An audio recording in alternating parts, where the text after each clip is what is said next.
like to clarify, about how much time would you like me to take?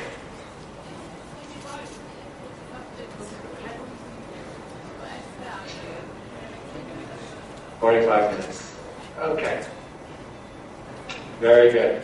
No problem at all. So what I'm going to be doing today is that, first of all, I'd like to congratulate you on your success. Dr. Hala and Nasir, everyone there in Alexandria, for what you've accomplished. I think it's a great accomplishment, and I think it's a great moving forward that you've been able to establish your school and the renovations and so forth that have been accomplished.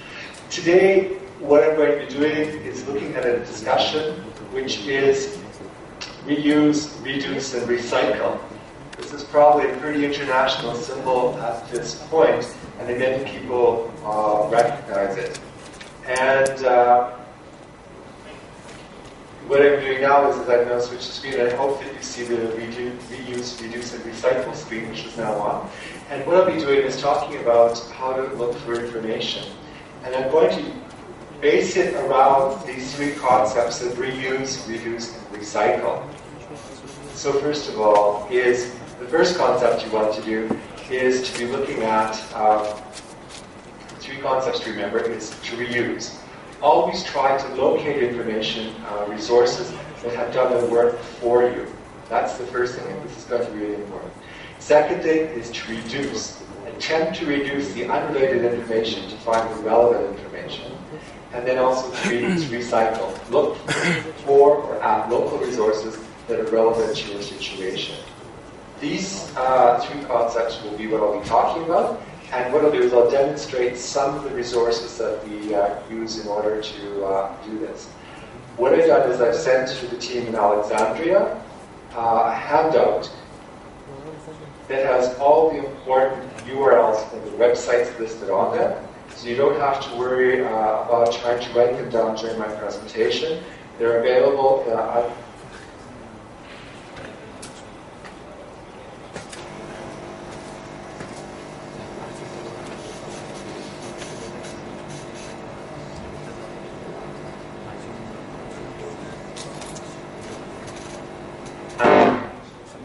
is on a topic.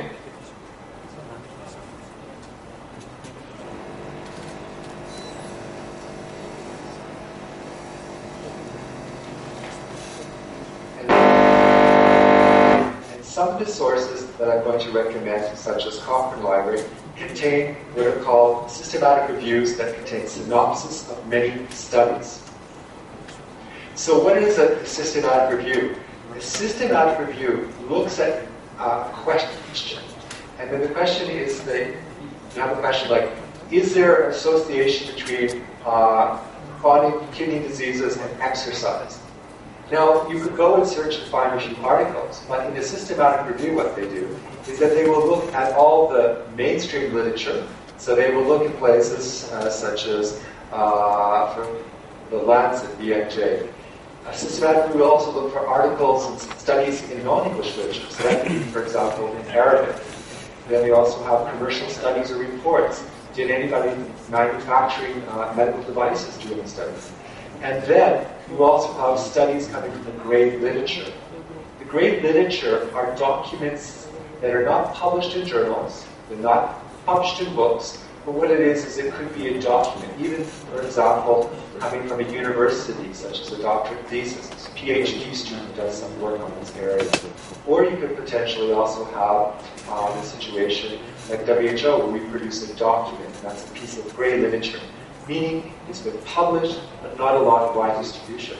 But what's important for you to know about systematic reviews is that somebody has already gone out, they've already tried to identify all the studies that relate to your question, in this case, chronic kidney diseases and exercise, and they combine the results, and they do, through meta-analysis, they use the force of many studies, and they come up with an answer to the question that you originally have. Here, for example, is the website of the Cochrane Library.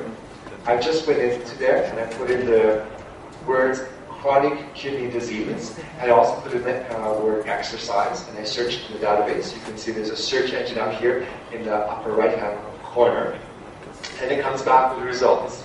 And for example, the one I have there, number 2, you see exercise training for adults with chronic kidney disease. So what do you have in this? What it is you get a report, and not only do you get like a citation of the report, but you also have the full article text. You also have the summary, standard, and the full report. So what it is in the Cochrane Library, you actually get full access to the study. So here is some of the information you get. This is just the abstract, but trust me, all the information is there. And it tells you what the background is on the chronic kidney disease and what they were trying to find. You find the objectives. What were they trying to answer? That's really important because you want to make sure that the objectives of the systematic review are similar to what you're looking for. And so in this case, we can see that they are looking for to determine how exercise programs can be designed to affect the physical fitness and functioning of people with chronic kidney diseases. And then the other important part is they say the search strategy. This is important because it tells you where do they go to look for the studies that they used in this systematic review. So just to repeat, this case here is, we go back here, is when the people did the study, they looked in the mainstream literature, they looked in PubMed, they looked in databases like in Chinese, Spanish databases. They contacted companies that were maybe producing exercise equipment that were specifically designed for kidney patients. They also looked at great literature. They looked at organizations looking at chronic kidney diseases or looking at exercise, and they're trying to find out if they had done any studies on the interjection or the combination of chronic kidney disease and also exercise. So Cochrane Library contains these systematic reviews where you can find the full text of the report and open it up and read the synopsis. Here is what's really important, is because they do an extensive searching. They don't just look at PubMed, but they look at many databases. In this case, they look at Medline, EdBase, Sinol, Web of Science, Biosis, Federal, PubMed, AgeLine, PsycInfo, even KoreaMed, and they look at these databases to find any studies that are relevant to chronic kidney diseases and exercise. Also note the date on this one, which is May 2010. What we have here is we have the plain language summary. And just to give you synopsis what they did, they actually searched through the databases and they found about 45 studies that were interesting to them. And of those 45 studies, 32 of them helped to respond to the question about chronic kidney diseases and also about exercise. And so what you have here is that you didn't have to do all this work. You're reusing the work of somebody else, where they've searched for all the studies, they then combined all the results of the different studies together, and not just from one study, but from the 32 studies, they can then make a comment or make a suggestion or a guideline based on this information. So then they can say that there's beneficial effects to exercise with people that have chronic kidney disease. So this is one of the first steps you do. Has anybody already gone out and done the work? Cochrane Library is one of the most famous out there, and it's probably one of the most accessible. There are other databases such as UpToDate, which also does the same thing here. So I looked into this database and I was able to put in chronic kidney diseases, and this is what it comes back with as far as many other chronic disease approaches. And there's also synthesized information from many studies. Another one is from the British Medical Journal. It's called Clinical Evidence. And they do the same thing there too, is that they look at many studies, they have experts reviewing the literature and then doing a synopsis of what they know about the topic. Another one is the CHIP database. This one is very important because what it is it's openly accessible on the internet. And what it is here you can also look for chronic kidney diseases, and we'll come back to the results. And you can see that they line up the information on the side here. Third place for systematic reviews is Dynamed. It's also from a company called EBSCO. And it provides the same idea that you can actually search the database and then it will give you back the synopsis that experts have searched on your topic area. Now, are there open sources? because what I have to be very careful is this sources such as Cochrane Library, Clinical Evidence, Up to Date, and Dynamet are companies that require a subscription. Trip Database is open access, meaning anybody can go on to that. And what they also then do is point then sometimes to online free resources. Another source which is free to everyone is PubMed, which anybody can go in and search. And it also provides an alternative point where you can search for information. Because in PubMed, it's not a full-text database. But what it does is it will point to either subscription, which means you have to have a subscription to the journal, or it might also point to open access resources. These are like journals that are available freely on the internet. And how you can use PubMed efficiently is through the clinical queries. Because what we want to use in the clinical queries is this topic, and I'm actually going to now demonstrate how that works. So I'm bringing in an internet page, opening it up this way, and I'll just start from the basis. PubMed.gov. And really important is when you go down to here, you see there's a clinical queries. When you click on clinical queries, it will open up this page here, and we can search. Because what we can do here is we can put in kidney failure and exercise, and we will search the database. And when it comes back with results, you'll notice in the central line here is what we have are systematic reviews that deal with our topic of kidney chronic failure and exercise. And we find that these ones here, because if we take this same search and do it backing up in the regular PubMed interface and search the database this way, we come back with 770 results. The difference between the 770 results and the 23 that we saw in the clinical queries webpage was because these ones here include all single studies, only one study. What we saw in the clinical query side were systematic reviews where people have already gone out and they've done an extensive search for information and then responded to the question. So in this case here, I did kidney failure chronic, MESH, we'll be talking about MESH in a second, and combined it with the word exercise, and in this case I came back with 16 results. You notice at the very last one in this line, the effectiveness on interdialytic exercise prescription on the quality of life in patients with chronic diseases. In PubMed, what will happen is that you can actually go here, click on that, it will open up the citation in PubMed, and what's even more important is that you actually have over here, in the upper hand right corner, is a free full text to PubMed Central. So not only do you have access to the abstract of this citation, but you can actually go to the full text of the article. And again, notice what it is I look at the text of this document, they looked and found over 100 potential studies related to their question about chronic kidney disease and also exercise. Of those 100 potential studies, they knew that only 4 of them really were answering their question, and then you have that right up in the full text of the article. So therefore, you can just click on there, and we'll bring you to the full text of the article in the PubMed database. So, going along here, we also then have here is the PubMed contains over 22 million citations, and the number of citations increases every day.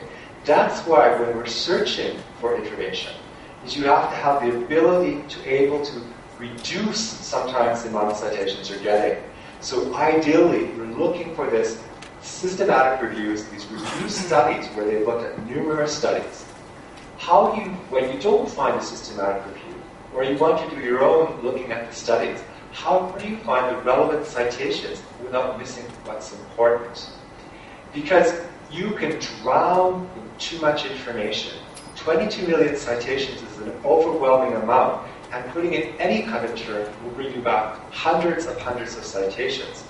Because as you know, PubMed is a database that indexes about 5,500 journals.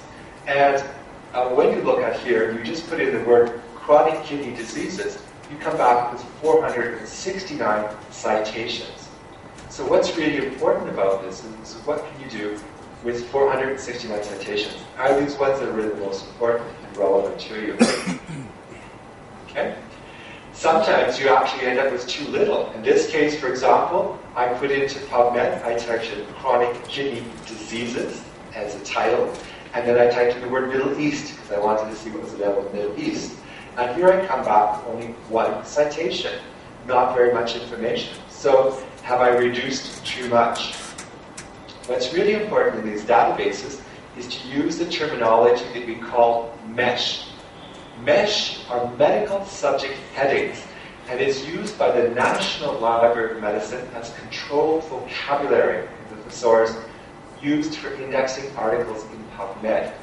What this means is, again, especially for non-native English speakers, is this means that one word or phrase is always consistently used to describe concept.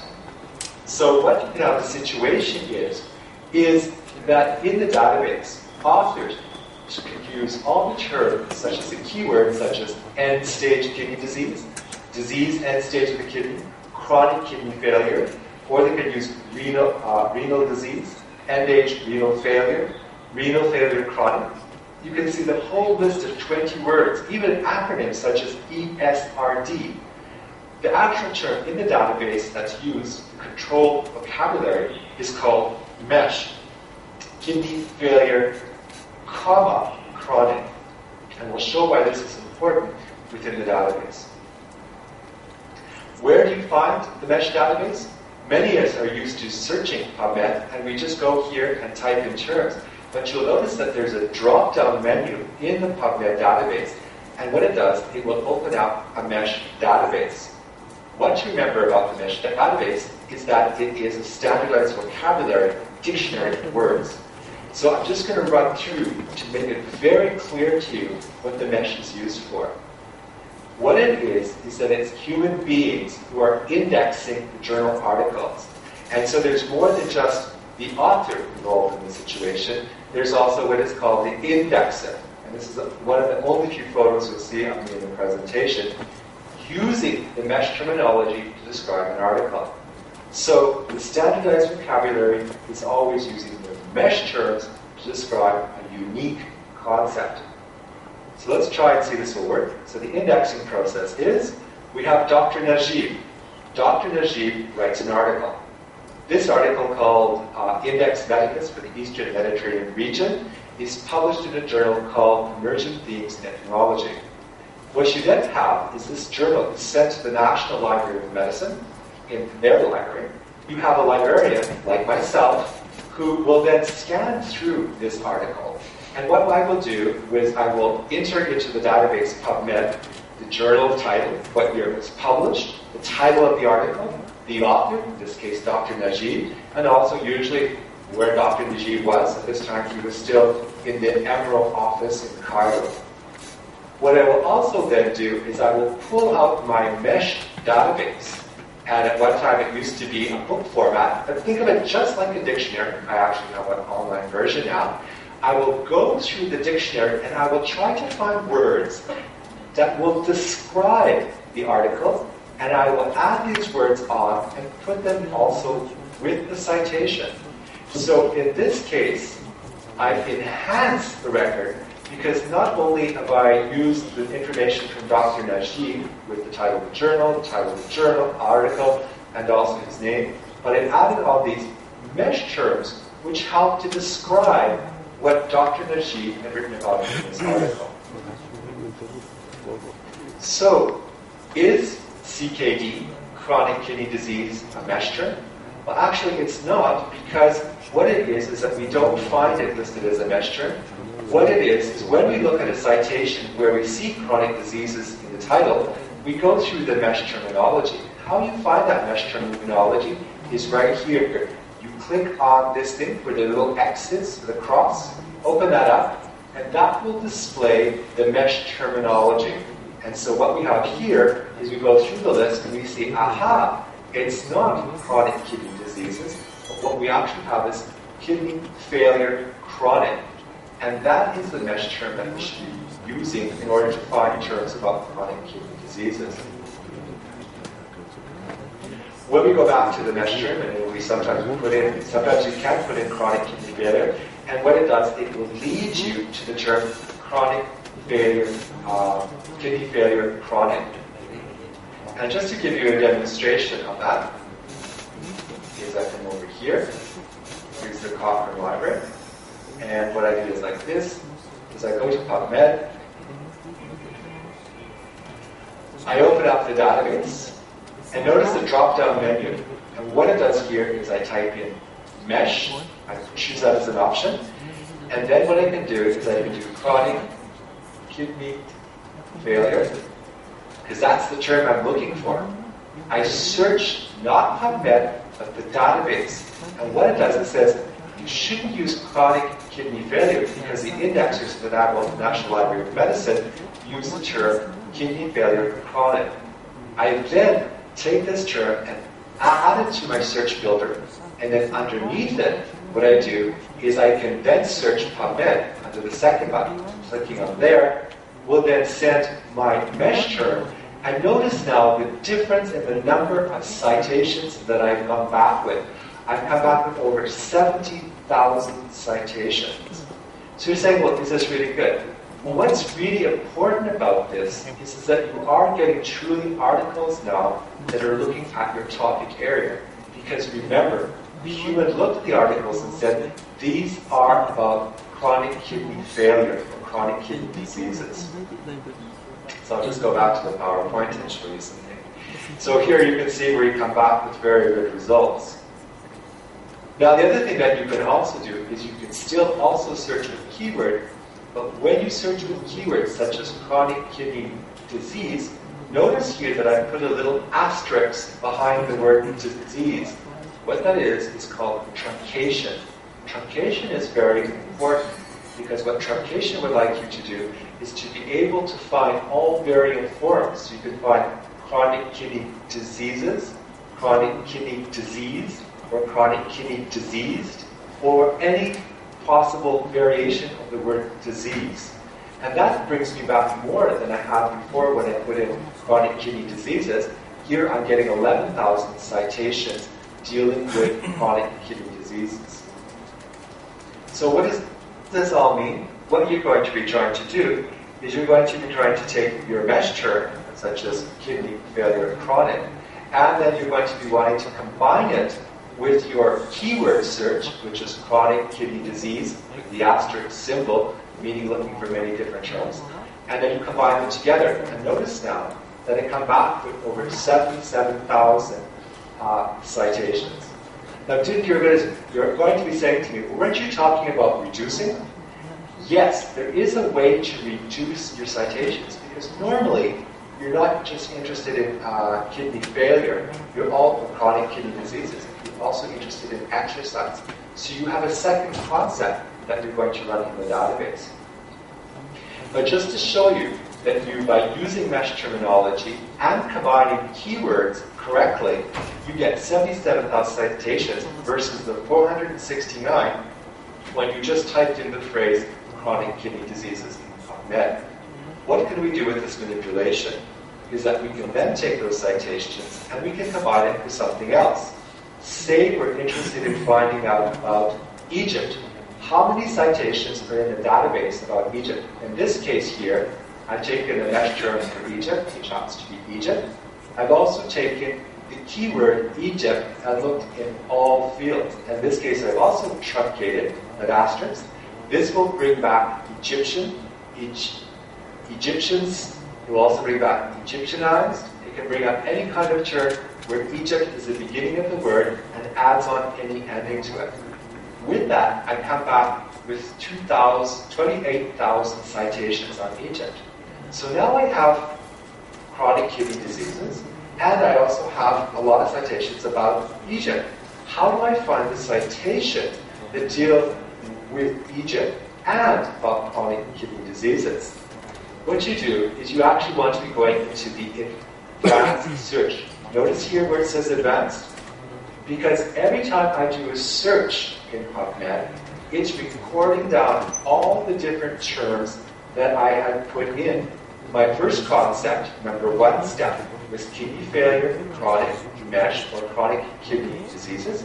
And then after that, I've also my second search was Egypt, or Egypt in all fields, with the asterisk. Notice over here we have the numbers, which is 28,000 on that side there. And we also have 77,314 citations about chronic kidney failure. To combine the two together, I go into the advanced search box up here. And what I try to do is I add on number one, which is referring to step number one down here. I also add in number two, which is referring to the citations about Egypt. So 1 and 2 combine together so that when I click on the search button, it will take number 1 and 2 and combine them. And now look at the number. What I have is a very small number of 181 citations on chronic kidney diseases, and where Egypt is another factor. So when we go through these citations, we will find things such as number 3 in the citation, end-stage renal diseases, Alvina Government, Upper Egypt Ecological Study. Why this number 3 is important, you'll notice that they don't actually mention in the title chronic kidney diseases. And the reason this one is caught is because we had used the mesh terminology.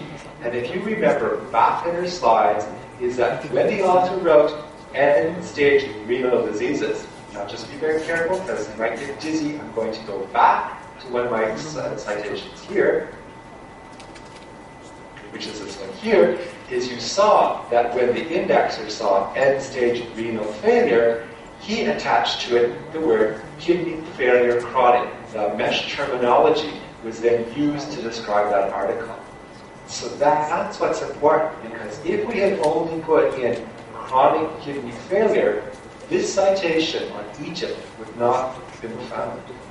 So what it is that what you want to be doing is helping the e-indexer, is reusing the information for you, using the mesh terminology in order to index and add on those terms that will help you to get the things that are very consistent to your search and relevant to it. Many people go into PubMed, type a few keywords, and think that's all we're going to find in the database. Well, what you should be doing is making sure that you construct your search using the mesh terminology, and also you should be also constructing with your keywords and making sure that you just don't search them as keywords only, but that you also use truncations and other aspects of the word in your search. We'll take a look at this and try to do it live, with me trying to respect the 45 minutes that I've been given in order to do the presentation. Okay? So important is that when you're doing a search, make sure you're using both mesh terminology, and you're also using keywords in order to search in the database. And what you do in those cases, here we put in kidney failure chronic or chronic kidney diseases. And much better results as a result. When you're combining another concept, you search that in its own separate line, such as Egypt. Then you go to the advanced search, and this is where you have your concepts in individual lines, and then you can combine them together here using the word "and." What that's saying is that we've got to have chronic kidney diseases citation, and we also need to have somewhere in the citation mentioned the word Egypt. Combining them together brings you then to the 181 citations that you need. So this is to help you to really do it. You can change this around now. You could go back here and you could create a third concept. You could put in the word exercise, physical activity, whatever the mesh terms are, and then try to combine those together to find out what you're looking for. In this session, I'm not going to be able to show you log, but in the handout I've given you, there's these wonderful PubMed online tutorials that you're welcome to go to on the PubMed website, and they contain animated tutorial videos that show you how to search by simple subject searching, using mesh terminology, how to build an accurate search strategy, understanding the vocabulary, and being able to go through them that way. And these tutorials will help you to make really complex searching and also to find the relevant information that you need. Recycle, that was the other R that we were talking about. PubMed only indexes about 5,500 journals. Over 25,000 journals, medical journals, are published worldwide. Where do you find the other journals? Where are they indexed? This is where you don't want to recreate search that's already been done. You want to recycle what's already been done out there. And this is very important, where you look beyond PubMed. WHO has been involved in this area, trying to capture the health literature from the regions. When we talk about the regions, we look at the Afro region, we look at the Southeast Asia region, we look at the Eastern Mediterranean, which is obviously from where Hafid is from. We also look at Lilacs, which is from South America. We also look at the Western Pacific Regional Index area. What are these databases about? Is that you can actually go in here, the EMRA one, and what it is you can search in this database. And in this case, when I search, you will find citations, such as the number 2 one,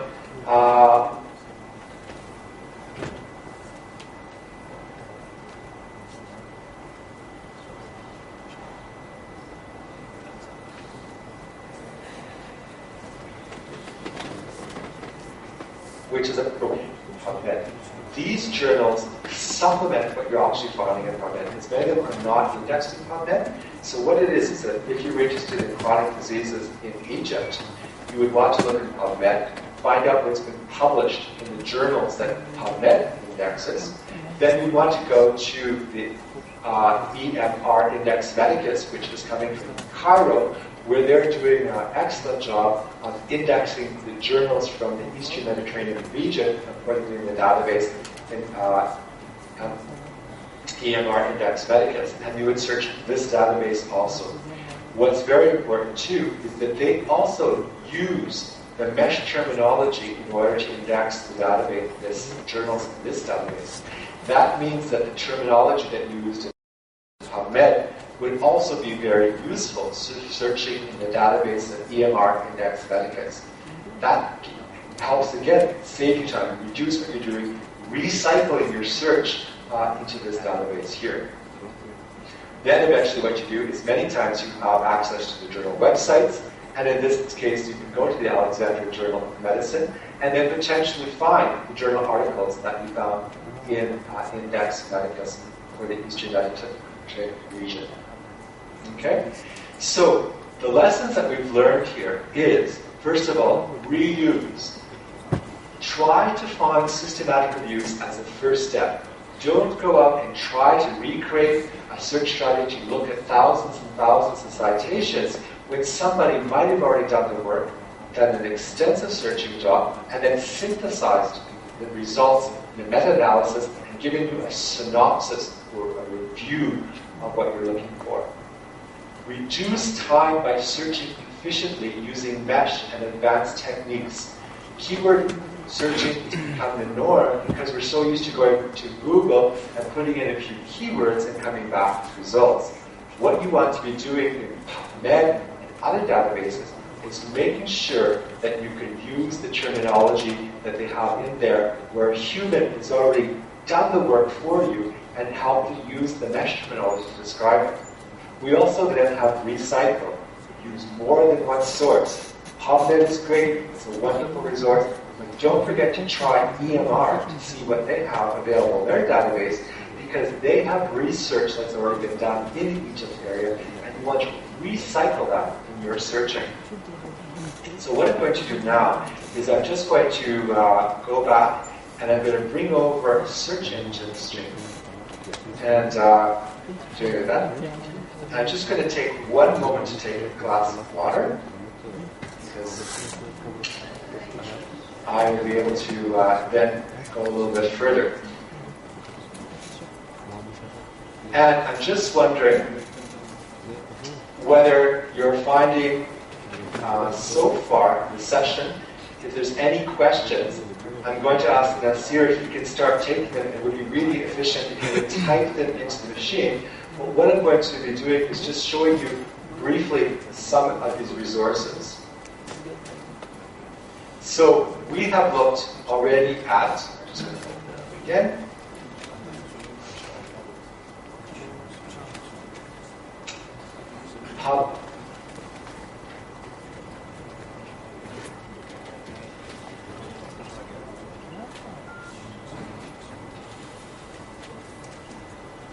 Cochrane Library. And so here is where I was talking about where you have a database that allows you to search it and to find out things that are available. And this is where you can actually put in kidney failure, chronic. And also, you have to remember that Cochrane Library also uses it. The first results that we get back from Cochrane Library are all to deal with systematic reviews, and we have the results from here. And actually, we have about 33 results that you are able to view. And you could actually go into any one of these. Let's just try low protein or protein exercise. Let's just go into the first one here. But to give you an example of the information you're finding, and in this study, what you'll see is that they have what they were doing as far as what they were the background information. They were trying to determine the efficacy of low protein diets and delaying the need to start doing dialysis. And they then describe how they went about to find the results. And from here, you'll see is that they had over 10 studies were identified from over 40 studies. So that means is that they've already done the work for you. They've already gone through, they've looked at different studies, and they've actually used synopsis, and then you have your conclusions here that you can read that, in this case, reducing protein intake in patients with chronic disease, kidney diseases, it reduces the occurrence of renal death by 32% as compared with unrestricted protein intake. So already you can see that it's just not one clinical study, but it's many studies that have been combined together that you're able to do it. Let's just take a very quick look at PubMed, GOV, and again, you could do something like you're interested in chronic kidney diseases and exercise. This is what people do. They just type in a few keywords like that, and they come back with 899 results. But are all of these really relevant to what you're looking for? You look at the first one is about cardiovascular disorders, so maybe not exactly. What you want to be doing is just to create a very simple search strategy, is just to go through it again, is look for the mesh terminology. What is the correct mesh term to describe chronic kidney diseases? We put in chronic kidney disease. What the database says, oh, you should actually be using chronic kidney failure chronic. Then what we do over here is we add this to a search engine, and then we say, search PubMed. We're only searching one concept at a time. Then we go back. Let's try again to use mesh. And we're going to use diet. Let's look at that protein diet or something like that. So type in the word diet. The mesh terminology gives us 23 possible terms. And let's say we want to stay with that protein-restricted diet idea. Here is the exact mesh term. We take the mesh term, we say add to our search builder, and then we search PubMed. Notice how I did things separately. I didn't search the two concepts together, because as you remember, that when you go to the advanced search here, PubMed is very good because what it does is it retains all the search steps I've done.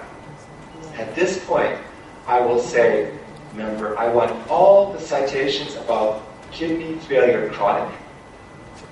And I'm going to type that in the class as 1. And then I will also add in there, I will add in another concept of diet protein reduced, and do it and now what I'm doing is I'm asking PubMed to actually give me citations where we have diet protein restricted and we also have kidney failure chronic. And then I go over here and I click on the search button and then send it off to see what I get back. Results. Now I come back with 289 results. This has now made it much more easy, and you can notice the very first one that I come back with, low protein diets are mainstay for management of chronic kidney disease. Exactly what I'm looking for. I could even still restrict this down. Because remember what I said before, I said when you're looking for citations, you want to find people who have done systematic reviews. And this is where you can go into the advanced search again, and into the limits. And that same option about systematic reviews is actually available down in here. Click on systematic reviews, and then search the database.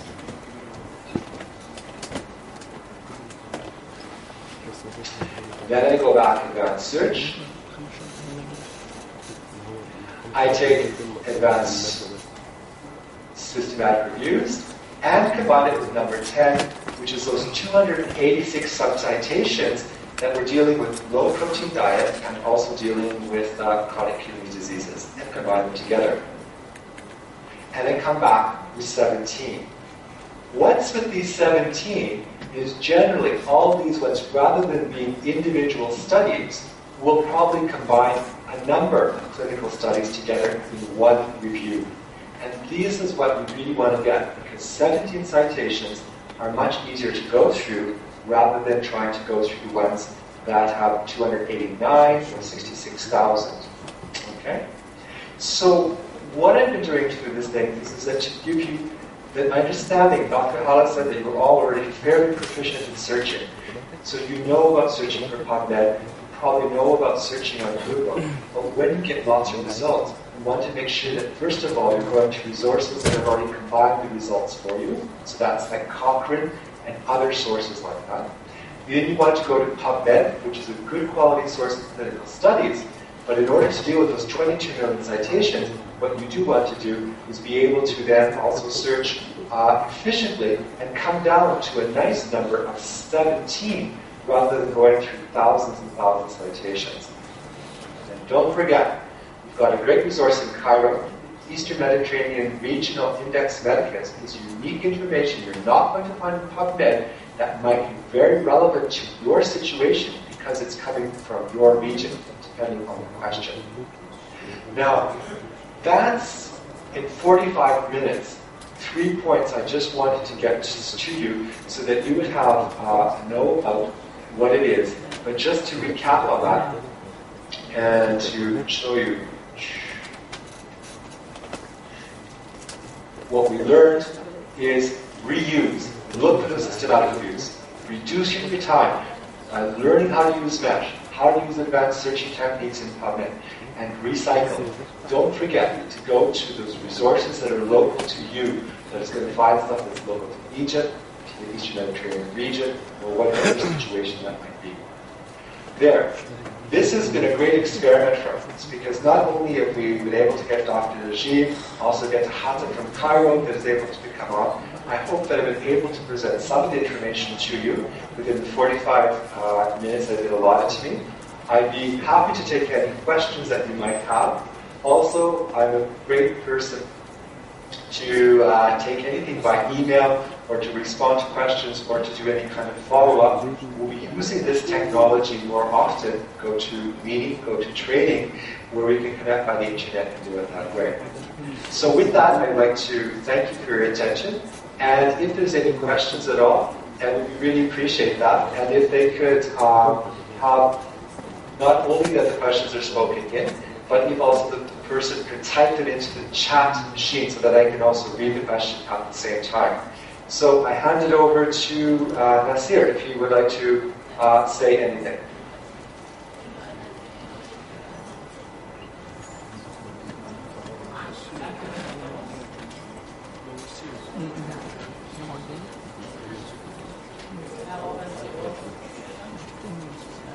about the revised.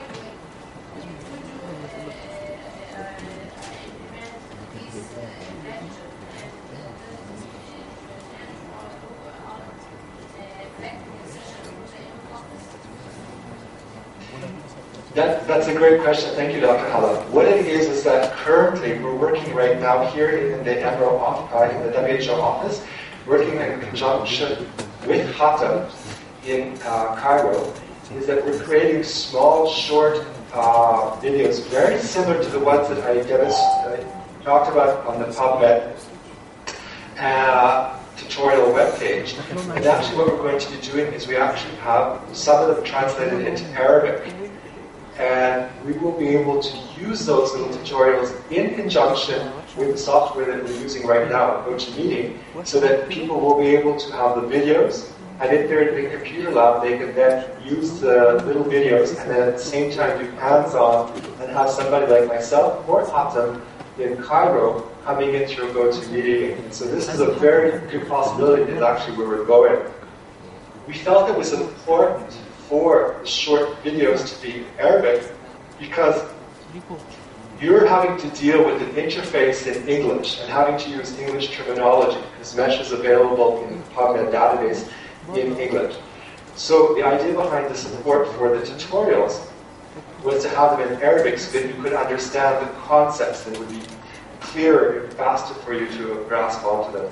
But this is exactly where we're working to, is with Hatem and myself, that we'll be able to provide more and more online training, which will then also be able to make more hands-on for the people in the regions. Thank you.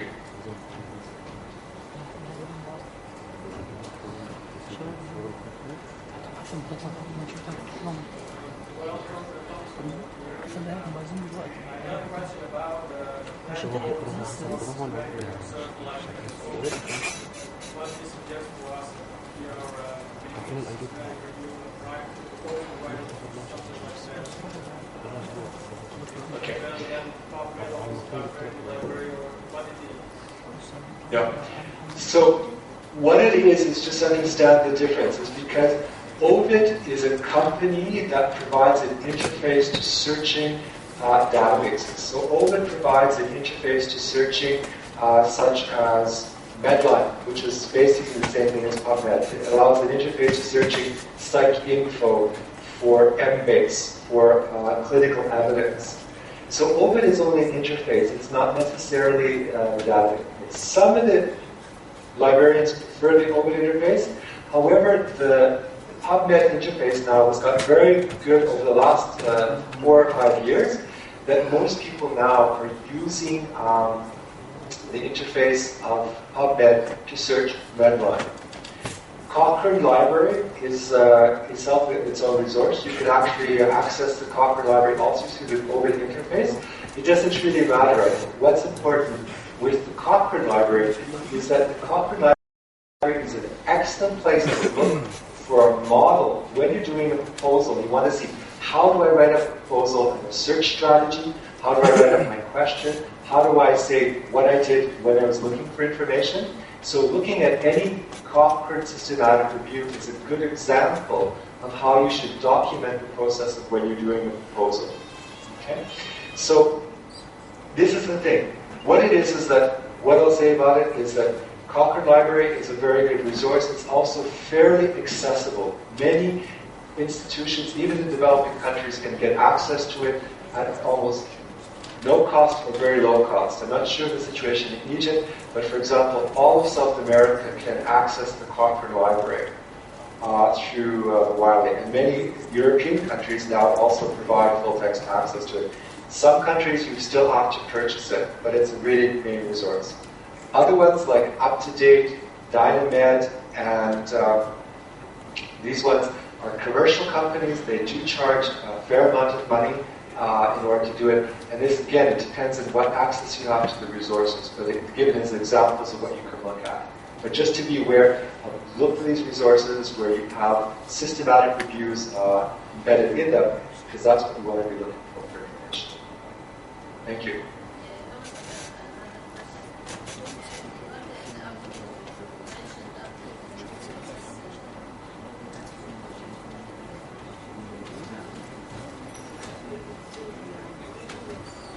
Yeah.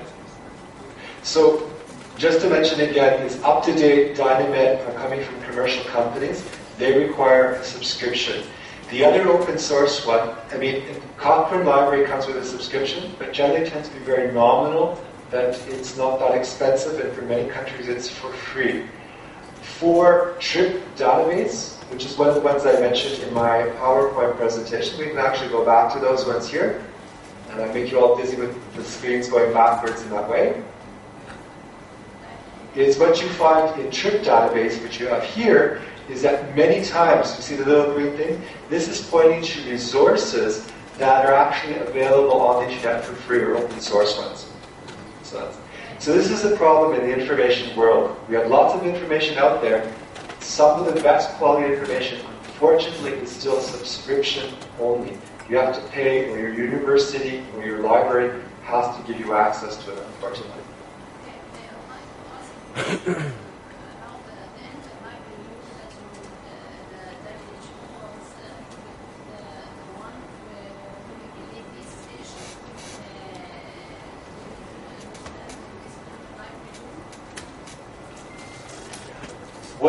What we have as far as interlibrary loan, we deal mostly with interlibrary loans. With most libraries work in conjunction that you try to use local resources first. And so what it is even here in Geneva, we ask the other Swiss libraries in the region, then we go to Germany. However, it's when I need things from the Middle East, when I need things from the Western Pacific, from South America, this is then when I go to my colleagues in those regions and ask for it. I would say, for example, that the Cairo office, if you talk to Dr. Hatem has got a great system within the Eastern Mediterranean where there's a sharing of interlibrary loan of articles and sending information back and forth. And this is the thing to do. Sharing information is one of the best things, and that's why I like recycling. It's like you share the resources around the different libraries within your local area. Of course, when you're looking for a WHO publication and document that was published in Geneva and you can't find it anywhere else, that's when you come to the WHO library, and then we try to supply it to whoever's asking for that information. Thank you.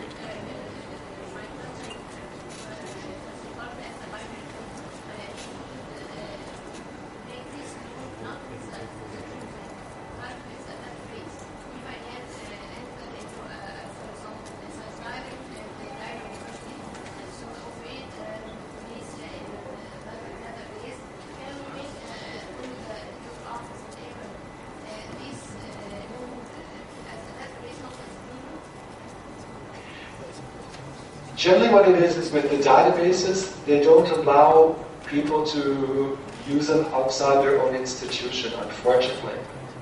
What it is, for example, what we do here in Geneva, is that I will have teams that are working that are related to WHO, and those teams, even if the members of the teams are located in different countries and different offices, will ask me as the librarian to do the search in the database. And then what it is I provide the results then to the different users. That's not a problem. When it comes to getting the full-text access to those databases, then you still have to go through your library in order to access those informations. What it is you always have to remember is that the commercial companies are very concerned about their information that they are normally selling. And so we have to be very respectful of the copyright laws and what they allow for us to do or not to do. Unfortunately. Thank you.